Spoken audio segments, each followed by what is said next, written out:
Hello, this is Professor Broker with your Chapter 10 Econ 231 lecture titled Externalities. Let's get started. Okay, so I want you to imagine in a small town USA there are car thieves just running rampant, specifically one car thief that's stealing a bunch of cars.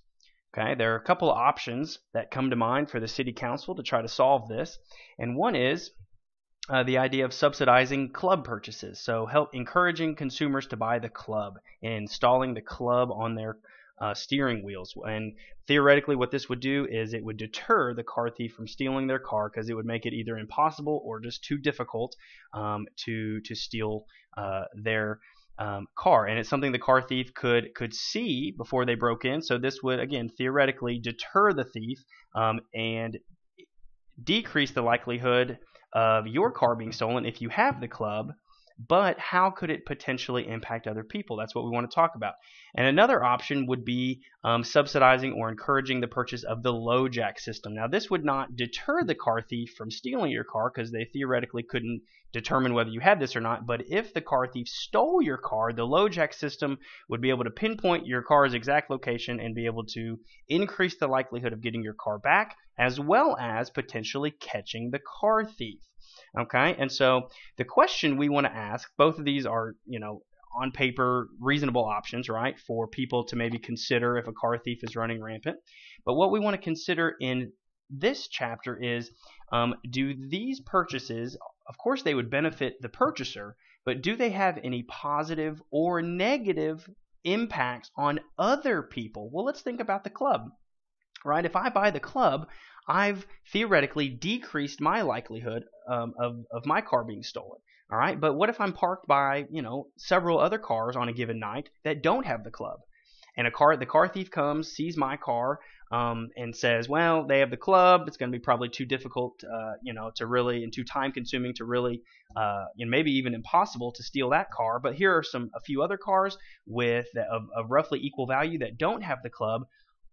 By me purchasing the club, I have now increased the likelihood of those other cars being stolen. Therefore, I've negatively impacted other consumers and drivers in Murray, Kentucky, simply by my purchase. Okay, now what about the LoJack? You say, well, maybe the LoJack doesn't have that same consequence. Well, the LoJack would potentially benefit the purchaser, right, by increasing the likelihood of getting my car back if it does get stolen.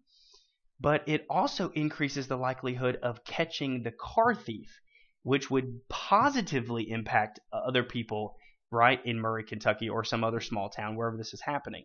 Okay, and so purchasing the LoJack would actually positively benefit other drivers in the community. So by me purchasing the club, I've really negatively impacted people. Really, I owe them some money. If I purchase the LoJack, I've benefited people. Really, they owe me some money, right? And so that's what's going on here. This is what's called an externality. Both of these examples, and the reason I use that example is because it's a good example of externalities. And the definition of externality is an uncompensated impact on one person's actions on the well-being of a bystander. And that's very important. Two very important words in there are uncompensated and bystander. Bystander means someone not involved in the market, and uncompensated simply means I'm either negatively impacting you and I'm not paying you for it, or I'm positively benefiting you and you're not paying me for it. Okay, markets, again, what we've talked about throughout this course is that markets are usually a good way to organize economic activity, unless there are market failures. One type of market failure is market power. We saw that in Chapter 15, and therefore there's a legitimate role for government to play when there's monopolies or market power situations, because markets are going to create inefficiencies. Another type of market failure is externalities, and when markets have significant externalities, there might be a legitimate role for government to play to help increase and improve market outcomes. Externalities can be positive or negative. A positive externality would simply be a benefit that I'm providing to someone else. A negative externality would simply be an uncompensated cost I'm imposing on others. Okay? And so again, when self-interested buyers and sellers neglect external costs, the market outcome may not be efficient. Therefore, governments can sometimes improve market outcomes when externalities are present. Okay? And so what are some examples of negative externalities? Well, air pollution from a factory that might, cause smog or increase the incidence of respiratory diseases and things like that. Health risk to others from secondhand smoke. Would smoking itself be an externality? The answer is no. If a private person is deciding, of course, smoking is unhealthy and it, on average shortens lifespans and increases the likelihood of healthcare costs and so on. And so to the degree that that person accepts the cost of smoking, and is able to pay the cost of smoking and not imposing those on others, then that's not an externality. But smoking does become a negative externality, specifically in the incidence of secondhand smoke, and negatively impacting people who maybe have chosen not to smoke, but who are forced to breathe it in, maybe on elevators in buildings and so on. This is why smoking is banned, for example, on airplanes now, in a lot of restaurants and in other public places, is mainly from the secondhand smoke component. Okay, a neighbor's barking dog, right? Keeping people up at night. Maybe the neighbor doesn't mind the dog barking, but maybe the neighbor, you say, hey, I'd like to get a good night's sleep without a dog barking. That would be a negative externality. Late night stereo blasting, maybe in a college dorm room. Maybe you have a test the next day. That would obviously be a negative externality. Noise pollution, texting on cell phones while driving. Okay, this would be similar to drinking and driving. And so maybe, obviously if you're texting while driving or you're drinking and driving, for example, you're engaging in risky driving behavior, increasing your likelihood of getting in an accident. That would not be an externality for you if you're willing to take on the extra risk. However, if you're on the road driving more in a more risky way, then you're increasing the likelihood of getting in an accident with other people, potentially injuring them. And so that would be the negative externality component of that. Okay? All of these inflict some level of cost on other people that's not being compensated for. Okay, so this question, what would be the best example of an externality? Would it be A, bad weather on the income of farmers? Well, no. I mean, would bad weather negatively impact farmers? Of course it would, but that would not be an externality. Farmers are in the market of growing things. The weather impacts that, and when I choose to plant soybeans or corn, I'm accepting the risk that I might have a bumper year with good weather or a bad weather year and therefore a poor crop. It's just part of the market of farming, and so that's not an externality. B, someone drops out of high school and now has a hard time finding work. Again, that's negative for the person who can't find a job, but that is not an externality. The person is taking on the benefits and risks. The benefit of dropping out of school might be that you can find some immediate employment and make some money when you're 16, 17, and 18, so on, or maybe in your early 20s. The negative there would be that you're probably, especially later in life, you're going to have a hard time finding work that pays very well, and so that obviously would be negative. But again, that's not an externality because the person is accepting the benefits and the costs of that decision. C, someone purchasing a new flat screen TV, of course, they would probably that would cost something, and so but if I'm purchasing it, right, anything, I'm accepting the cost, and I'm showing that I'm willing to accept the cost by paying for it, and then I accept the benefits of buying the item, the good or service that I bought. So that would not be an externality. And then D, pollution from a factory on the health of the people in the vicinity of the factory. That, yes, would be an externality, right? The pollution on the factory is affecting other people not associated with the factory's choices of how they're dealing with their pollution and so on and so forth. So, for example, if they're dumping toxins into the local river and that ruins a fishing industry downstream or increases the incidence of cancer in a town downstream, that, of course, would be a negative externality. So the answer is D. So how can we model negative externalities? Well, let's look at the market for gasoline for this analysis. Remember, our demand curve is a representation of the private value of a good or service. It represents the willingness to pay of our buyers, okay, and it's downward sloping. Okay, and then of course there's going to be an upward sloping supply curve representing the private costs of producers. Okay, and supply curves are going to be upward sloping. You're going to have some equilibrium, okay, that's going to clear the market of excess, and outside of, as long as there's no market failures, market power, or externalities, then this would be the most efficient allocation of resources, and this would maximize total surplus. which would be a good thing. Okay, so we'll assume a equilibrium price of $2.50 per gallon of gasoline, and we'll say 25,000 gallons bought and sold on a given day. Okay, but are there potentially some negative externalities with gasoline consumption? Right, obviously. Me privately buying gasoline, right? There's going to be the benefit of being able to drive, my car and get back and forth to work and run errands and so on and so forth, travel. The cost, of course, would be what I pay at the pump. But are there some extra costs that I'm imposing on society every time I fill up my gas tank and drive my car? Well, how about congestion? The more I fill up my gas tank, the more gasoline I buy, the more I drive, which means my car is now on the road. And as other people make that same decision, we can clog up the roadways, right? And that, therefore, by me being on the road, I've probably slightly increased your, drive time, maybe to and from work, to and from lunch, running errands, and so on. That's a cost I would be imposing on you. How about accidents? The more cars there are on the road, the more people that buy gas, the more cars on the road. The more cars on the road, the potential for more accidents. So by me being on the road, I've maybe slightly increased your likelihood of getting in an accident, right? And the damage associated with that.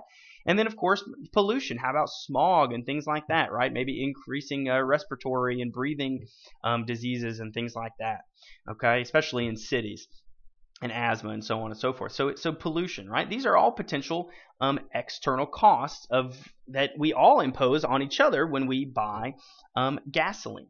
So how would we model that? Well, our supply curve represents the private cost of production for our producers, but what we're saying is that there is some extra cost, what we're going to call an external cost, being imposed on society every time gasoline is produced and then bought by consumers. Okay, so let's just say, for sake of just for this model, that that we can measure that external cost as an extra $1 per gallon for gasoline. So when I buy a gallon of gasoline, say I pay $2.50 per gallon, that $2.50 represents the private cost of production, but really there's an extra $1.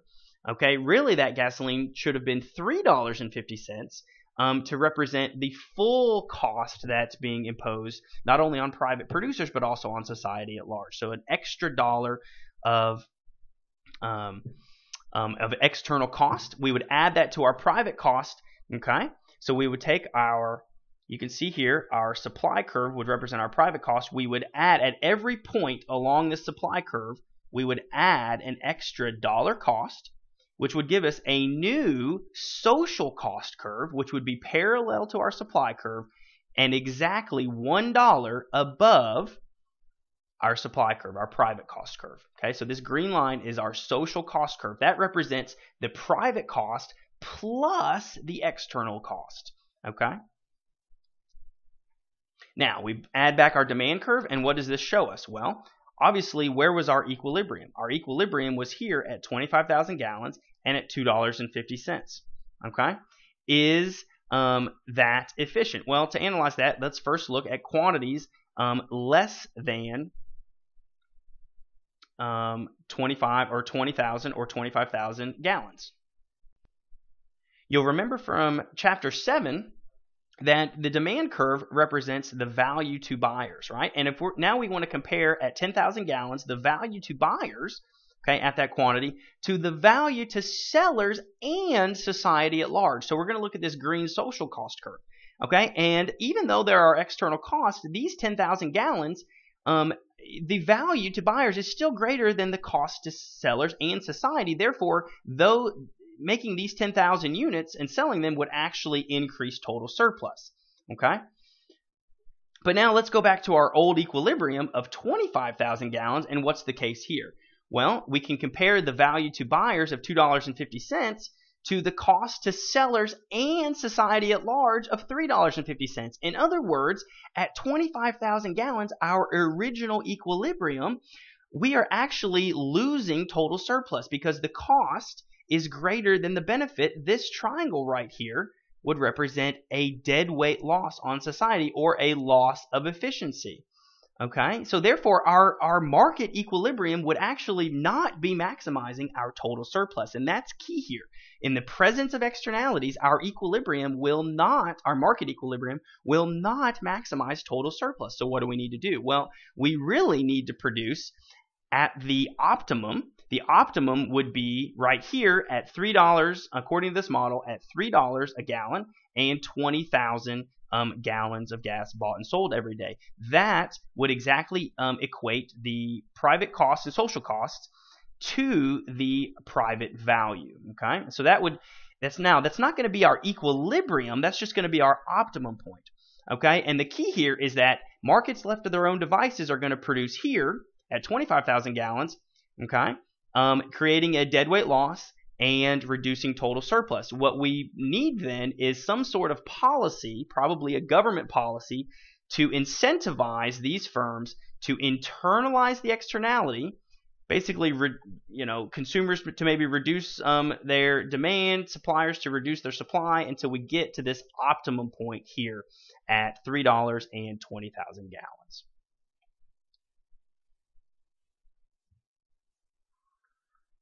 Now you say, how could we get sellers, to internalize the externality? Well, one very obvious solution would simply be to tax, if we know the external cost of production, the external cost on society, the negative externality on society of an extra $1 per gallon of gasoline exists, we can simply tack on a $1 tax onto this market, and we would remember from chapter 6 that what that would do is that would say it's on sellers.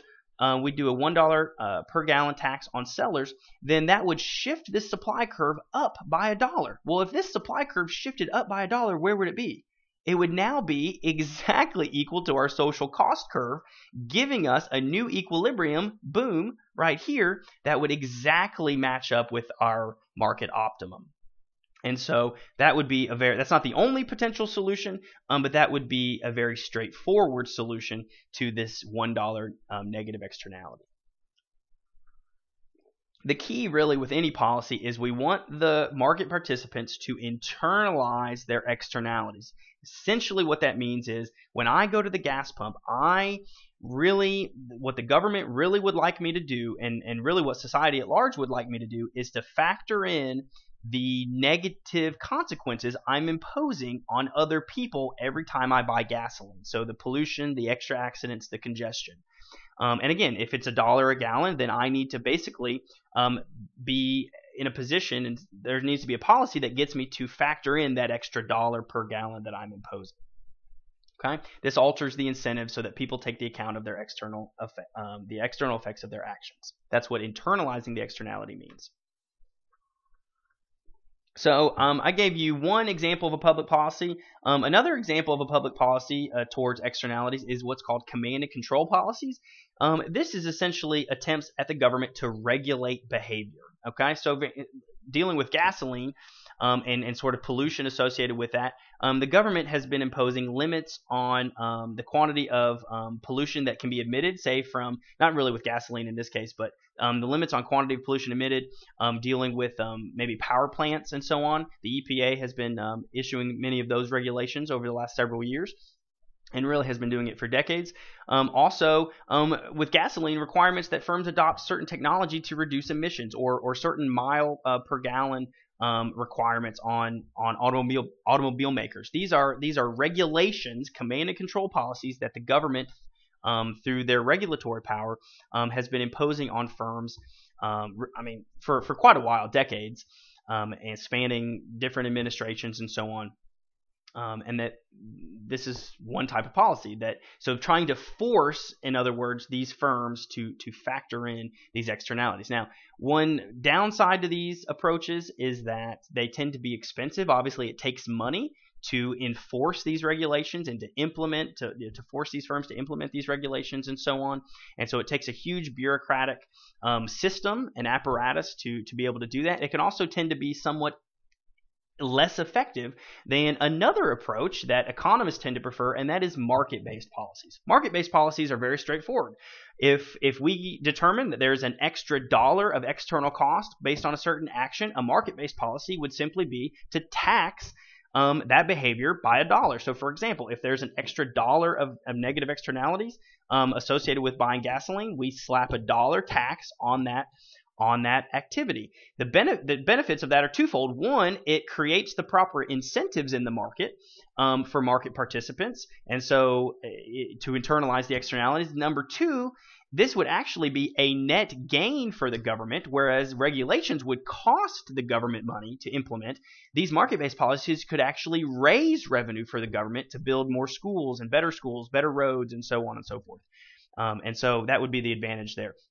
And specifically on the tax side, and by the way, these corrective taxes are actually called Pigouvian taxes. That's a word you're going to want to use in everyday conversation to really show how smart you are. Pigouvian taxes, named after the economist who really was first to kind of discuss these types of taxes, Arthur Pigou. And so Pigouvian taxes are corrective taxes on the market-based policies. And if there's maybe not a negative externality, but a positive externality that the government wants to encourage people to do, we wouldn't obviously tax that market, but we could just do the opposite. We could subsidize it. So, if it's something like education, right? We want more people to get an education, then we wouldn't tax education. We would actually subsidize, for example, maybe K through 12 education as well as higher education, making it less expensive for consumers. So these are the two broad ways that government policy can fall into in terms of trying to deal with externalities in the marketplace. Command and control regulations and market-based policies like taxes and subsidies. So what kind of policy would be a ban on 100-watt light bulbs? These were banned in the 2007 legislation, the energy package. 100-watt light bulbs in households, again, trying to reduce electricity consumption and thus, power generation at some of maybe the dirtier power plants like, burning fossil fuels and so on. And so, but just outright banning this type of light bulb would be a command and control regulation, right? Just sort of the government sort of imposing certain, behaviors and purchases on consumers and firms.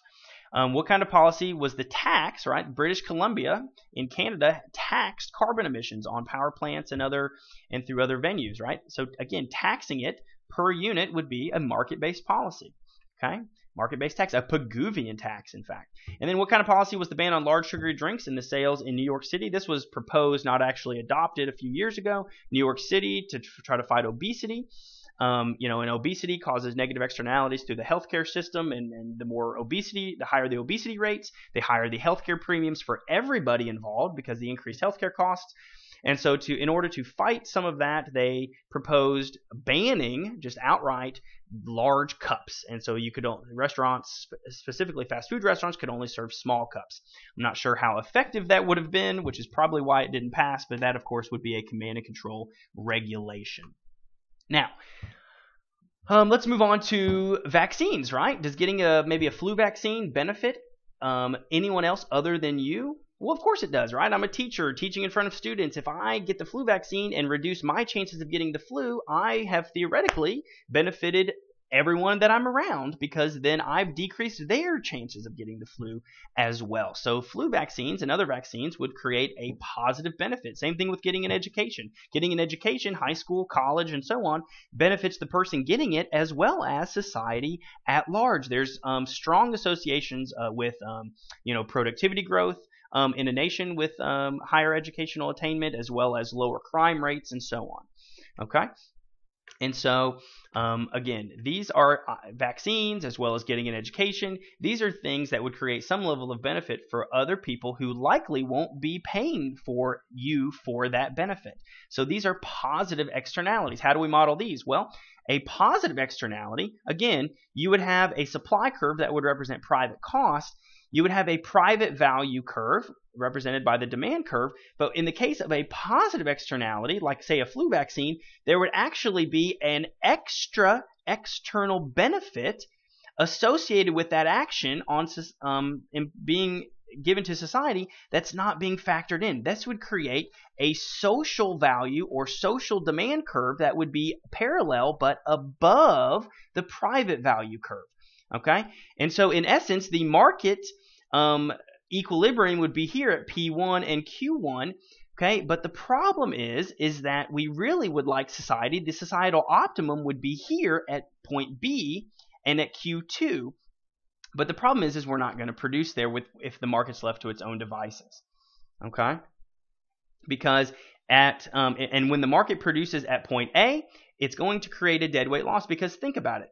Think of this existence of the social value or social demand curve, okay, and we produce at Q1. Well, the social benefits to this action are greater than the private cost of producing that unit, right? But so is, in between Q1 and Q2, say this point right here, the benefits to society would be greater than the cost to society, yet we wouldn't be producing those units. All that would be true for all of the quantities in between Q1 and Q2, okay? And therefore, producing at QA actually reduces total surplus compared to point B, okay? That's why this area right here is a deadweight loss, okay? So what do we need to do in the case of positive externalities? Just like with a tax, we could impose a tax to reduce the market consumption and production and get us to the optimum point. In the case of a positive externality, we actually want to encourage this activity. And so how are we going to encourage this market to, produce and consume more flu vaccines? Well, we could subsidize flu vaccines. The government could subsidize them, essentially making them cheaper, maybe even free, maybe doing some, public awareness campaigns, and that could induce this market to move from point A to point B, which would be the optimum point, reducing this deadweight loss and thus increasing total surplus. So again, in the case of a negative externality, the market equilibrium is actually going to be larger than what is socially desirable. Okay? With a positive externality, the market equilibrium is actually going to be smaller than is socially desirable. In both cases, we want the market participants to internalize the externality. Okay?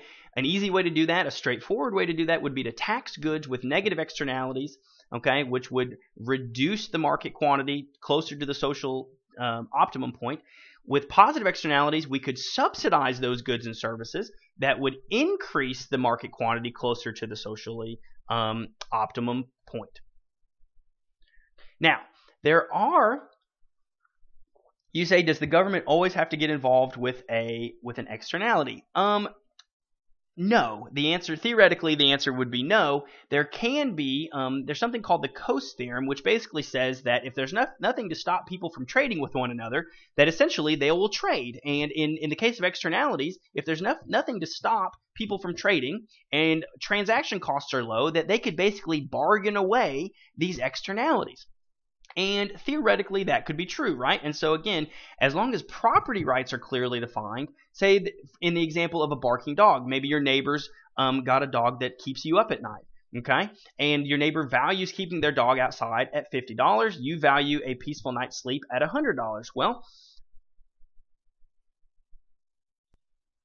say you live in the county and your neighbor has the property right clearly defined to keep their dog outside, you could offer a simple proposal, and assuming both of you are reasonable, right? You could say, "Hey, neighbor, I'll be willing to pay you $75 for you to keep your dog inside at night." Right? They would be likely to accept that offer because they'd be $25 better off. You, even though you're paying, would actually be $25 better off because you would now get a peaceful night's sleep that you value at $100. So you're paying $75 to get something you value at $100, you'd be $25 better off. This would essentially eliminate the externality associated with that. And you could also think about it in reverse. If you had the property right to a peaceful night's sleep, right? Maybe you lived in the city and there's noise ordinances and so on. This externality could be dealt with if both bargaining costs were low and transactions costs were zero.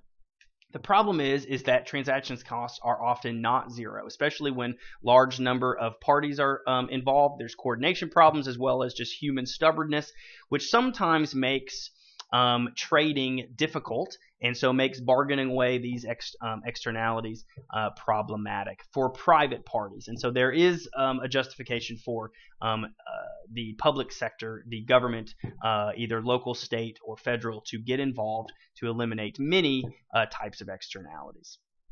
Okay, but some examples of these, I think about the recycling movement, right? And firms popping up to help recycle and things like that. Much of this is done outside of the realm of public policy.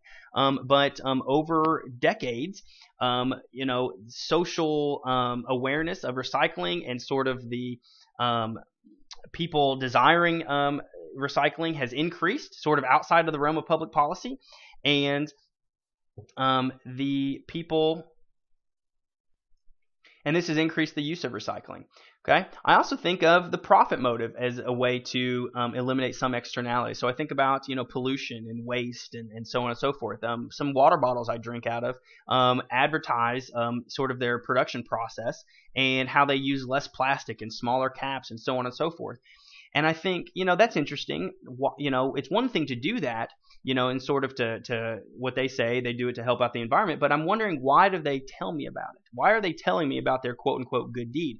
They have to be telling me about it because they think there's lots of people out there that would be more likely to buy their water because it's more environmentally friendly. Well, if that's the case, that's the profit motive. Working to eliminate maybe some pollution and so on. And again, that would be sort of a quasi-private solution to some externality problems. So there are some private ways, private firms and individuals can work to at least minimize externalities. It doesn't always involve the public sector. Okay. Now this is an interesting case study. Are there any tangible external costs for riding a motorcycle without a helmet? Negative externalities. Well, if you're riding a motorcycle without a helmet, you get in an accident and say you survive, you're more likely to have traumatic brain injuries and damage, which substantially increase healthcare costs for you that are then probably passed through the healthcare system. And so you've probably increased the health premiums on other people, to some degree. That could be the external cost. Let me ask another maybe counterintuitive question. Are there any external benefits to riding a motorcycle without a helmet? Okay. And again, probably only an economist would think of this, but there's a study that shows and has this quote: estimates imply that for every 3 deaths of a helmetless motorcyclist, it actually prevents or delays 1 death among individuals on organ transplant waiting lists. In other words, if you ride a motorcycle without a helmet, you're more likely to die if you wreck. And by dying, you actually free up your organs to help other people on organ transplant lists. That would technically be a positive externality. Okay. Now, here's the question then. If there are negative externalities with without riding a motorcycle without a helmet, and there's positive externalities, should we mandate helmet use or should we tax the use of helmets? In other words, should we try to prevent people from wearing helmets? And of course, there's no, real answer to this question. It's just a hypothetical. It's just trying to get you to think. It's a rhetorical question because most externalities can fall somewhere into this camp where there are actually both negative and positive externalities in most cases. In fact, externality policy is an imperfect science. The presence of an externality is a rational justification for government involvement. But many goods produce both positive and negative externalities. Also, calculating these external benefits and external costs can be problematic in many cases. Okay, therefore, applying government policy to these externality situations is an imperfect science, and we can draw up our nice little supply and demand curves in the textbook and say, well, if there's a negative externality, the government should get involved. In reality, it's much messier and much more complicated, and that's just an important point to end on.